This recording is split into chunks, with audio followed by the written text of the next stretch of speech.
interested in songs of birds. And I had discussed a lot of birds business with him. But he was a very nice person, so I used to invite him to have lunch with me now and then. That day I invited him and he was there. Dudley worked on Vocoders, and you might have read that history somewhere else. It never succeeded. The only success came in because Vocoders were used during World War II by Prime Minister Winston Churchill to talk to President Roosevelt. That's about it, but it never made in the commercial world. The voder, the synthesizer part, made a big splash at the New York World Fair in 1939. And ultimately, by the time I came in, Bell Lab has got out of speech coding business. They had no interest then. There was also Manfred Schroeder, who had by then left for Germany. He joined Bell Lab in '54 and did work on Vocoders, but couldn't succeed in producing a speech coder. It was in back of my mind that why we are not succeeding. So many people are trying, and we don't still have anything which telephone company could use.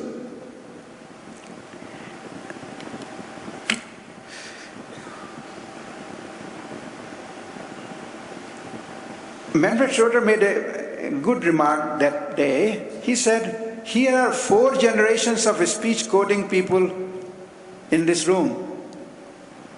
And I said, we still don't have a working speech coding system.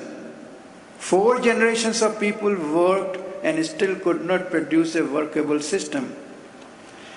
It's kind of was deep into my thinking that we are not succeeding. I had a course at Brooklyn Poly.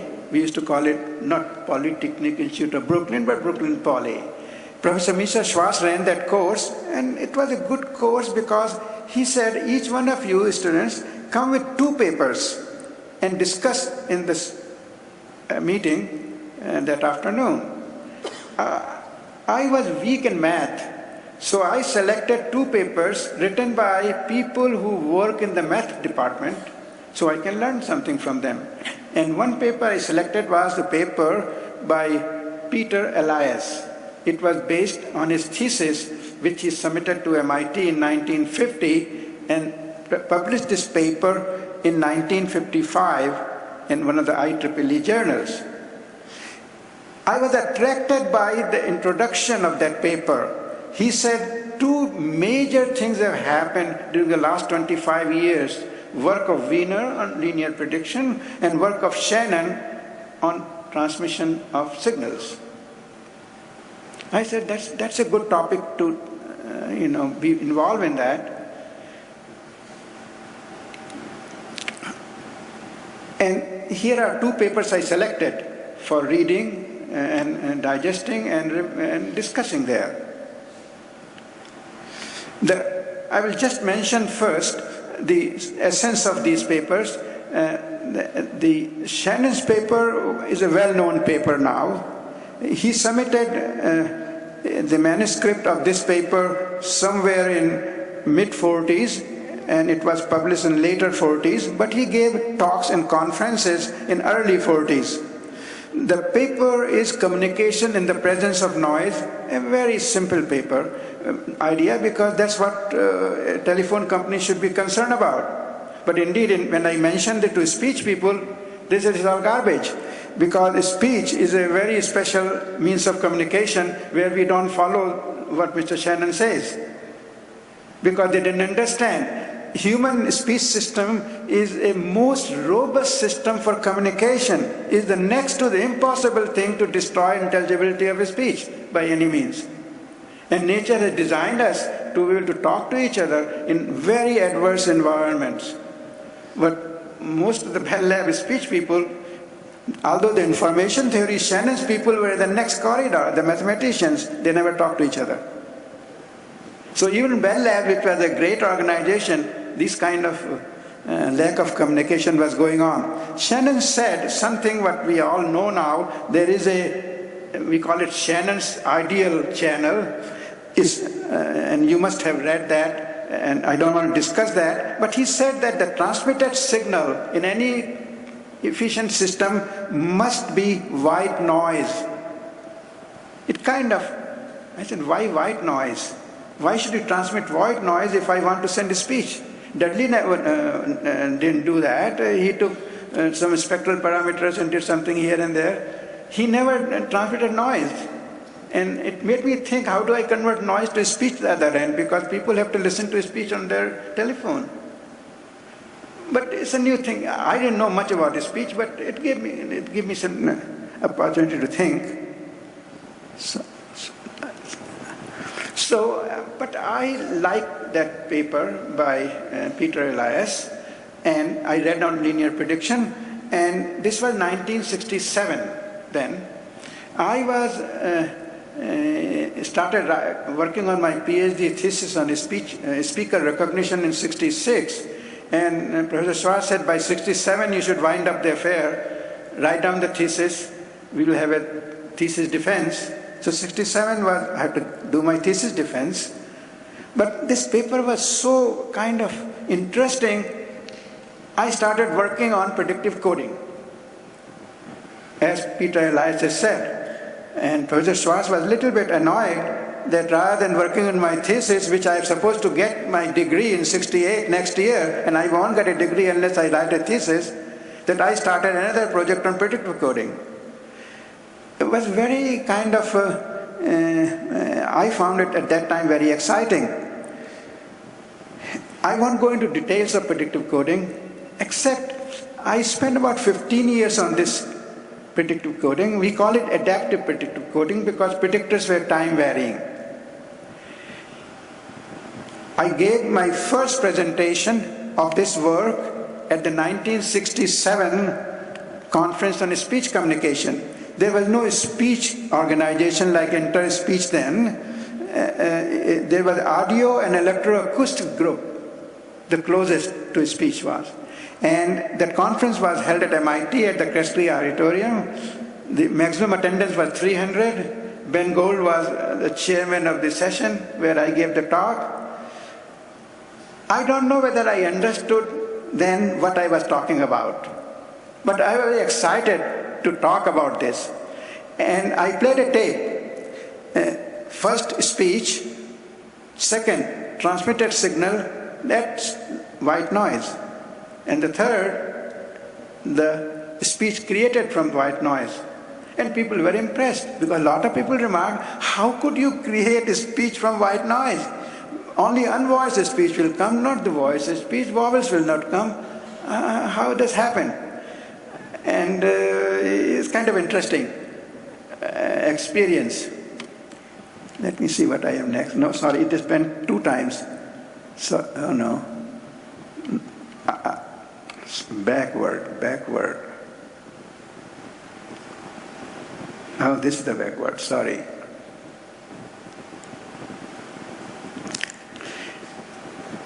No, I did 15 years on this, and it was not working. I will come to it, but in 1977,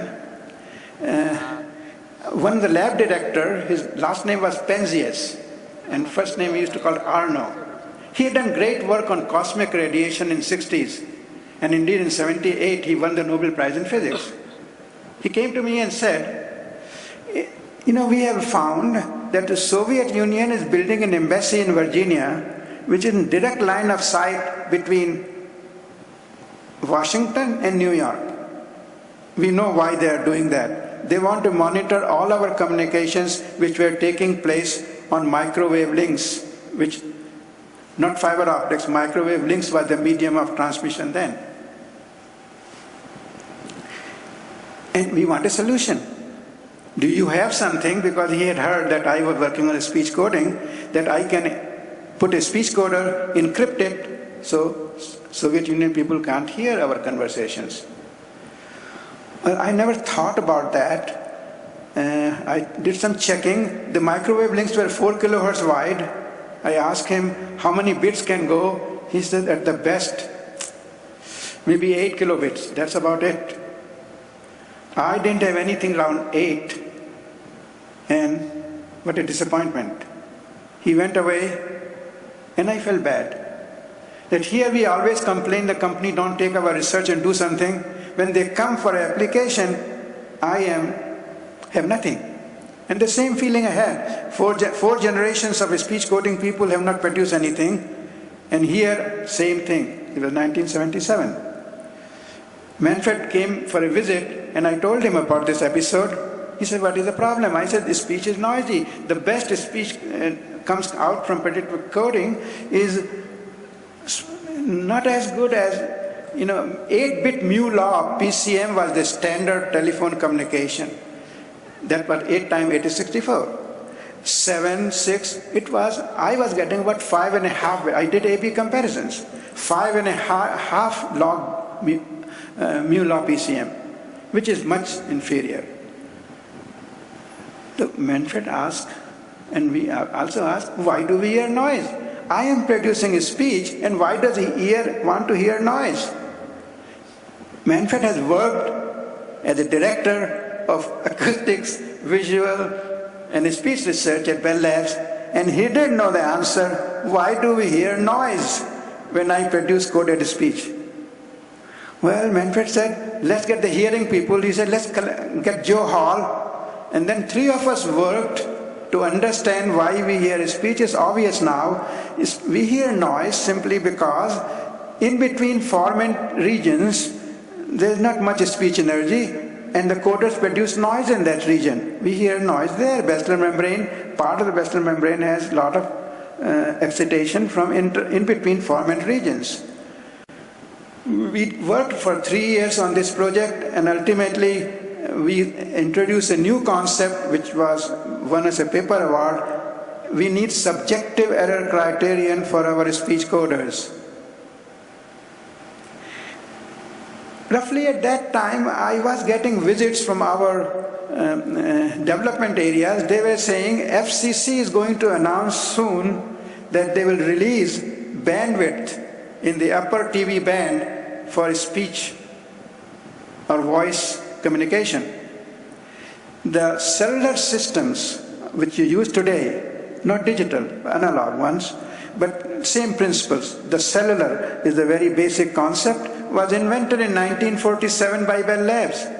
At that time, FCC, and that was a wireless system, FCC said, wireless, why to waste wireless bandwidth? Mobility was not considered important. Everyone thought if you sit on a chair, pick up a phone with a pad on, that's the way to communicate. Not run around everywhere and sit in a restaurant and talk and use a cell phone. That's what we do today. That was impossible to imagine. So FCC did not release any bandwidth in 1947. They gave only 1 megahertz, which is useless for anything. But now FCC was ready to go. So people ask me, do you have anything? No, I don't have. Well, I said something has to be done now. So I went to my head of department and said, I was the only person working on a speech coding then, because the speech people's mind was in the speech recognition side. And after Mr. Pierce retired from Bell Labs, we got Fumitada Itakura from NTT, and he introduced speech recognition to Bell Labs at that time. And so the whole mindset was speech recognition. Speech coding was not of subject of any interest.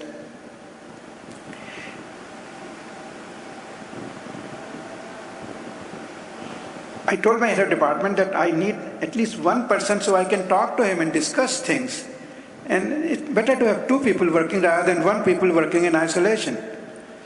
He said, this is a very tough time for AT&T because Justice Department has filed a big suit to dismantle AT&T. AT&T will not hire anybody. Well, I said, I need one. So he said, okay, you take my person who does. We used to use speech processing computers, and our computer did not have a Unix system. So this person was a linguist by training, but he was writing a Unix system for a computer which could be used for speech research. His name was Joel Remdy, the same Joel Remdy who was in my paper. Well, this was 1979, And I talked to Joel, when can you do this? Joel said, well, I have a lot of people with problems in the computers. I have to fix their bugs first out of the way before I can work for you. Well, his delay took about 1 year. Then one day I said, 1 year has passed. When will you work for me a little bit? He said, well, I will think about it, but next Saturday, this was Friday, next Saturday, I'm going to Egypt for a 3-week vacation. So I kind of felt very irritated by all this thing. I asked Joel, please give me at least half an hour before you go on vacation and listen my problem, that I cannot produce speech which could be used in telephone system. He said, okay, let's sit down at 3:30. He sat down with me. So he had no training in speech coding or speech. So he listened to me. I told him we have LPC. It kind of is some representation of vocal tract. He said, okay. But my major problem is what to put in the filters. We have worked on pitch, voice on voice, all produce useless things. Doesn't work. Predictive coding we did, it also has noise. Well, he thought, he listened to me carefully. He said, why can't we produce this excitation just putting one pulse at a time? I said, Joel, now you go back to Egypt and let me work.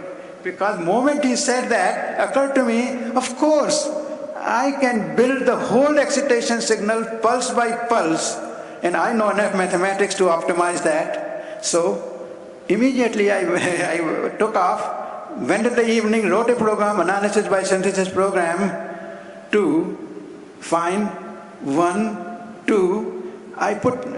We do in blocks, 10 millisecond block. I put 1, 2, well, it was clicky, 4. I started hearing some speech. By the time I put 8 pulses in 10 milliseconds, for the first time in my life I heard natural sounding speech, not hollow mechanical vocoder speech which people have been living through 60 years or 50 years. And that was the contribution of Joel Ramsey. In less than half an hour, he changed my life. His name appears in the paper. His name appears in the patent. That patent was one of the most important patents for AT&T because it went all the way to Supreme Court in a major battle for royalties. And he got the Thomas Edison Award with me. Joel Ramsey was back to writing computer programs, and I was back to writing multipulse programs. We call it multipulse because putting multiple pulses. But it changed my whole life. And that's what I feel, that's what Graham Bell said. Don't go on the mainstream, take a side. And you don't know what you will find. And what I found was wonderful. So I want to show you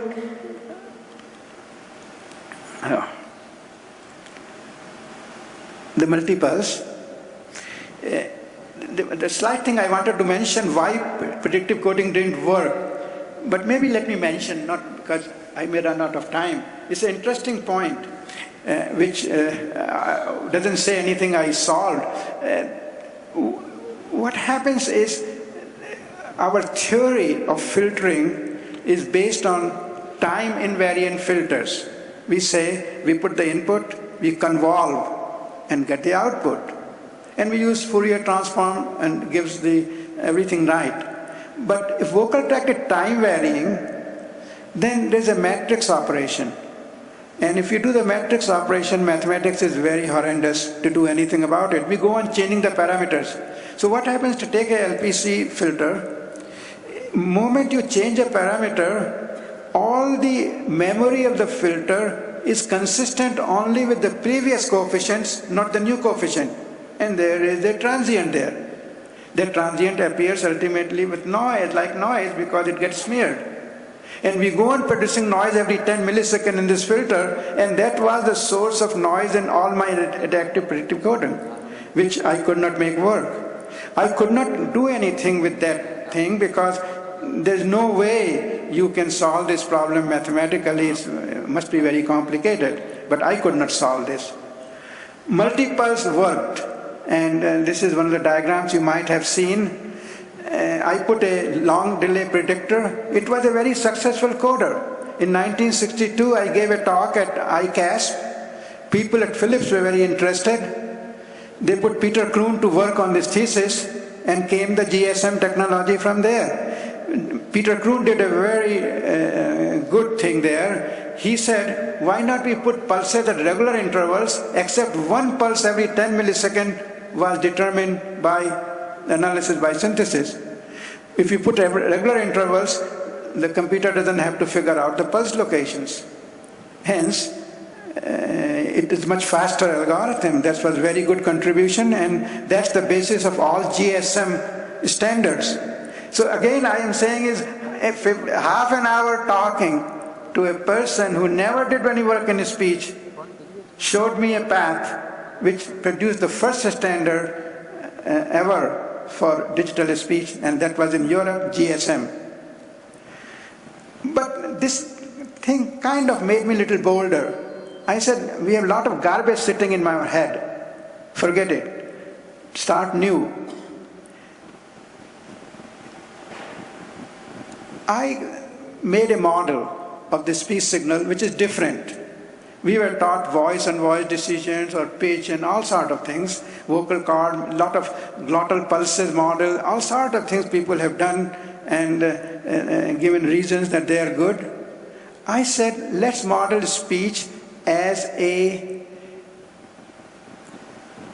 Gaussian signal. If it's a Gaussian, multivariate Gaussian, it only needs the power spectrum.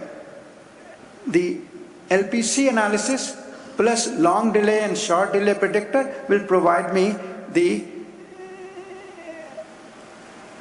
spectral in second order statistics of the Gaussian system. So I made a model and said, which is shown here, I call it stochastic model of the speech signal.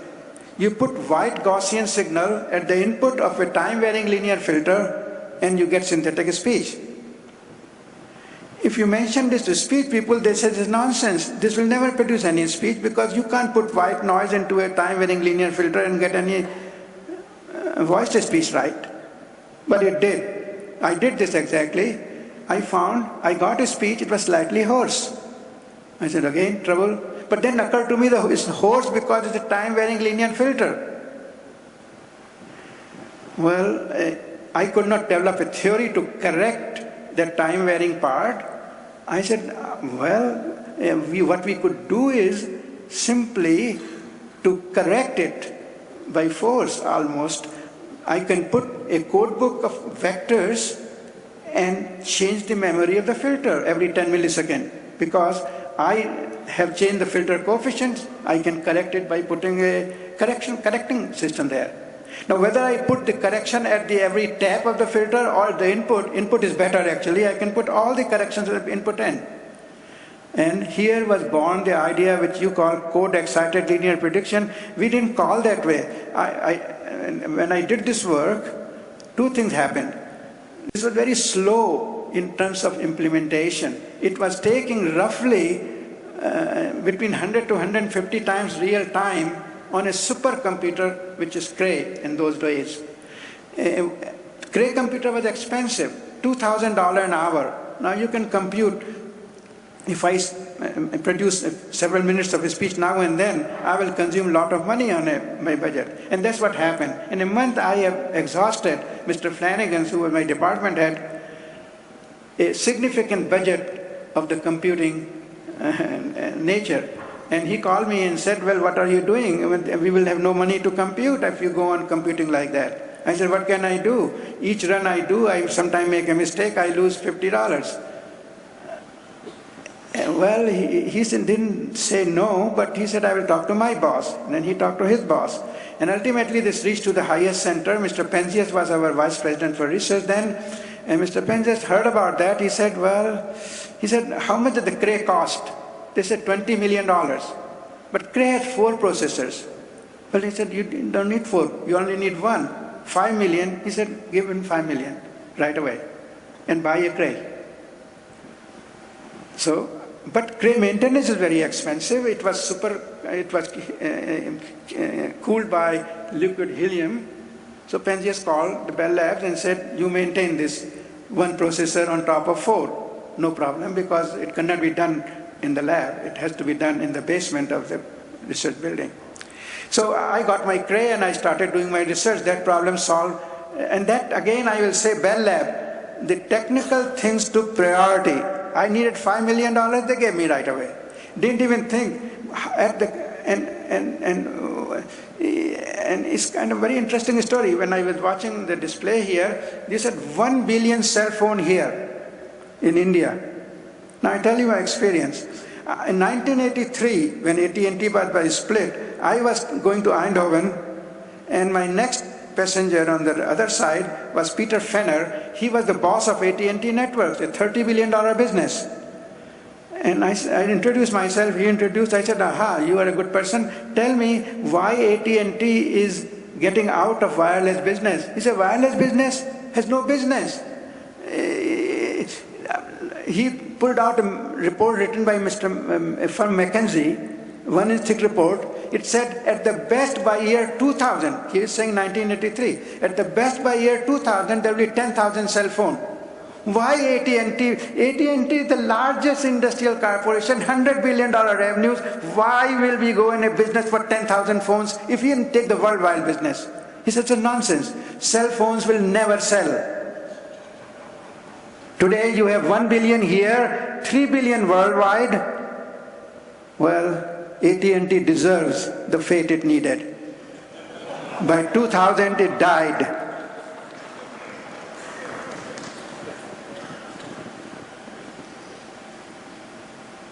I took the side trip a little bit to kind of connect how we make wrong judgments. Don't, So AT&T then spent $20 billion more to reacquire wireless business, and which is the business of the new AT&T, which is the another little operating companies turn to AT&T, and they spend a lot of money, and that's their only business. The wired line business of wire telephone is dying. No one uses wired telephone. Everybody has a cell phone these days. Now AT&T said, we don't need all this, what you have succeeded in doing. So here I worked my whole life, it's working, I was happy, it's useless. My only defense was then to tell it to the world, every bit of it. I started teaching courses. I taught a course in Cambridge in 83, how many more minutes? 5? Yeah. I taught a course in Cambridge and taught a course in Santa Barbara, and some good students. Ira Gershen was there at Santa Barbara. He heard about this. He created VSELP out of SELP, and that became the IS 136 standard. So it's amazing how things were moving. And that was the best thing I did. I took 10 years, I taught courses after courses after courses, told everybody everything I knew, because AT&T had no use for all this work.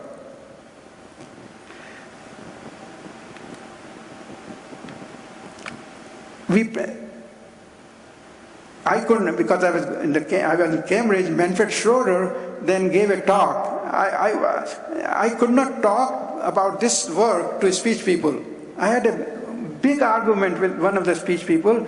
He said, in 83, he said, you are the persons who are the source of trouble for AT&T. That's how AT&T is a problem. Because you are working on a project which requires a Cray. If I build this mobile phone, it will cost $1 billion. I guarantee you, not you, nor your children, nor your grandchildren, nor your great-grandchildren will ever have this phone, $1 billion phone. Well, I remember what Gordon Moore was saying, our costs are going down 100 times in 10 years. I just did quick mathematics, 100 in 10 years, 10,000 in 20 years, a million in 30 years. I was 50 then. Well, by the time I'm 80, I hope I live by 80, there will be a cell phone for $1,000. Well, you have one now for $1,000. But And the people gave me a very tough time. They said, what is this useless work you are doing? But good thing was, I was going to the management side, so this was behind me, and I moved on. So I had to give a talk. I could not give a talk before any speech meeting because they will make fun of me again. They said, what kind of nonsense you are talking about? Noise going into some filter here and there. This will never work. Well, I selected a information theory workshop in Quebec to present this paper. Manfred Schroeder gave the talk. Andrew Viterbi was there. He called me immediately when I returned from England that, can you come to San Diego and give us a talk on this work? We are very excited. Well, I went there, spent a day with Viterbi, and he was absolutely delighted that I have done this Shannon's thing and it was used. So, in fact, we put a paper in the ICC, not a speech. ICC is International Communication Conference. Its title was the stochastic modeling of speech. So that went very well. But then Manfred said, no, we should talk to speech people. Let's figure out. It's kind of marketing exercises. So we sat down and juggled around the title a little bit. And ultimately, we settled an exciting topic called code-excited linear prediction. And that's how it came in. So I'll take one more and then stop here. In 96, I decided I had enough of a speech. Because 83 I have done, by 85, I had trouble with all the speech people. I was giving talks all day here, old material, but they don't want to hear about code-excited linear prediction.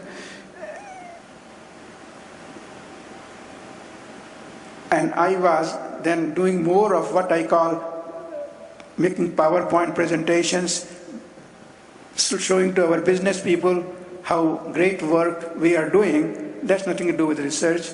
That was 10 years I spent on this management business.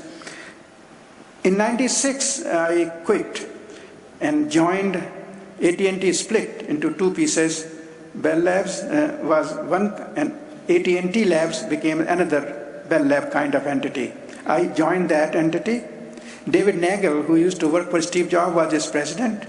I had a meeting with him. I told him, speech is end of me. I will not work on speech anymore. I want to work on something where I know nothing about. And he said, that's a good idea. He said, what? I said, what I am finding after managing speech recognition research for 10 years at Bell Labs, I found every time something changes, nothing works.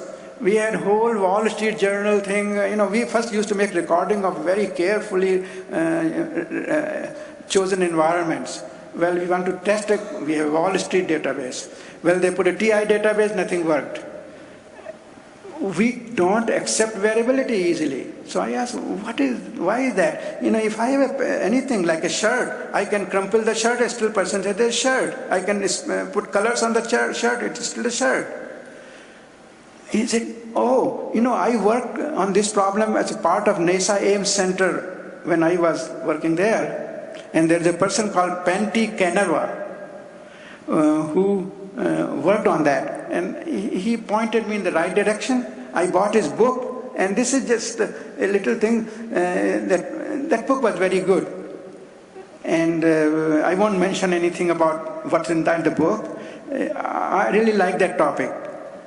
And I spent 5 years at AT&T then trying to understand what Kanerva has said. So I end my talk here with a little few statements which are not mine. I didn't write it. I found them somewhere. But as we move ahead, I like that the only way we are going to see the path ahead is to start moving. The end target may be clearly visible, but much of the route may be invisible. The quest for efficiency often drives out experimentation. The breadth of experimentation must be related to the degree of unknowability that confronts us. The more experimentation, the faster we can understand precisely what it's like to work. The goal is not to develop perfect approach, but to develop one that takes us in the right direction and then refine it. So it's like start moving. And this is a good lesson for the future.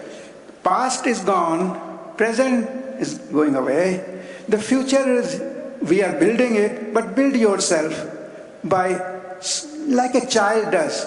I remember a child in the beginning, that's a child learns by not taking a course or teaching a lot of things. A child does by trial and error and starts moving. Researchers have to do the same thing in this difficult future because we don't know how things will develop. Idea is to start moving and try. Thank you.